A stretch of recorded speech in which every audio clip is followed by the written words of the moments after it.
When you picture the textile industry, you imagine cotton fields, giant spinning mills, and endless rows of sewing machines. But what if the real profits don't come from any of them? What if the textile industry doesn't actually run on thread and fabric, but on petroleum, plastic, perception, and nature? This is the reality behind India's textile industry. How four completely unrelated elements end up driving most of its profits. Close to 60% of all clothing today comes from polyester, a fiber made from some chemical building block as plastic bottles. It begins not in cotton farms but in refineries where crude oil is cracked into ethyl glycol and terephthalate acid. These two compounds are polymerized into PET chips, melted into filaments, and spun into yarns, turning oil into fabric.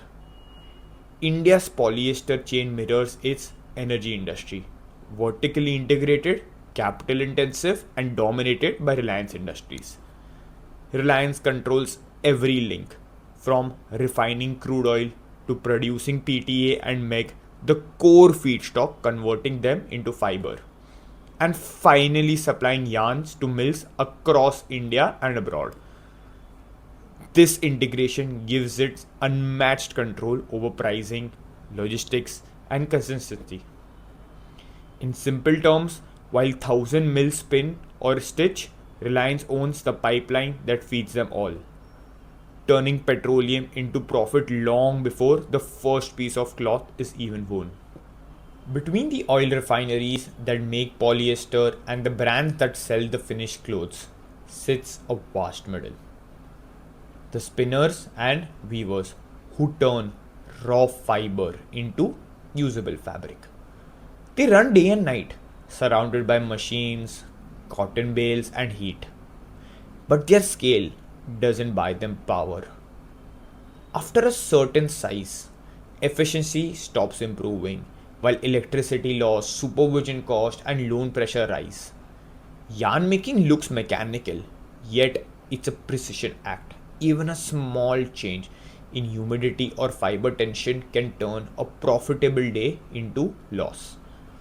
What was supposed to be safe manufacturing ends up being a tightrope, cyclical, low margin, and dependent on forces far beyond the factory gate. Spinners, in theory, should sit comfortably.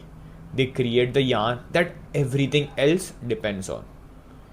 In reality, they are trapped between two volatile worlds, the raw material suppliers above and the fabric buyers below. When cotton or crude price rise, their cost shoots up instantly. When buyers slow down, payments get delayed for months. There is no brand loyalty here. Yarn is a commodity, and hundreds of mill fight for the same order.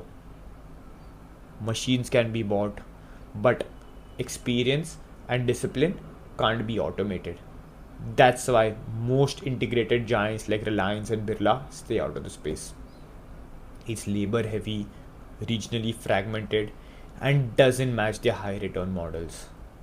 Then comes the fabric maker, the people who actually turn yarn into cloth. They sound central, but most are just converters, producing endless grey rolls that carry no identity unless someone else dyes, prints, or brands them. The market is scattered across clusters like Bhiwandi, Surat, and Tiruppur. Thousands of small looms chasing razor thin margins of 2 to 3%. The few who earn better don't do it with size, but with consistency, the ability to deliver uniform fabric that big exporters can trust. And yet, even they sell through traders and processors, not directly to the brand whose name end up on the tag. In the textile economy, the middle makes the fabric, but someone else makes the fortune. If you found this story interesting so far, do like and subscribe the channel. It would really help us grow. Once the yarn becomes the fabric, the spotlight shifts. from factories that make to brands that take. The people who cut, stitch, and finish clothes work day and night, yet their margins barely cross 2 to 8%. They follow strict brand designs, execute under deadlines, and survive on wafer thin profits, while the brand takes all the credit. Most brands like H&M, Zara, and LV don't even own factories. They outsource everything to stay asset light, flexible, and risk free.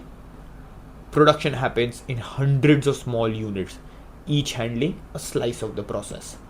Cutting here, stitching elsewhere, finishing elsewhere. All invisible behind the label. And yet, those labels decide everything: price, perception, and profit. Because in today's textile world, power doesn't lie with those who produce, it lies with those who position. Factories turn fiber into fabric, but brands turn fabric into desires. They don't sell cotton or polyester, they sell stories. Premium, sustainable, exclusive. That story is worth 10 times more than the shirt itself. Petroleum makes the fiber, labor makes the product, but perception makes the profit. So, the next time you think about analyzing a textile company, don't look at the company, don't look at export data or production numbers. Ask these three questions instead. How are the oil prices moving? What kind of design the brand is building its story on? And most importantly, what perception is the brand trying to sell? And will people buy into that? Because in textile, it's not the mills or the machines that decide the future. It's the price of petroleum, the power of design, and the belief the brand can create. This is No Noise, where we understand what matters.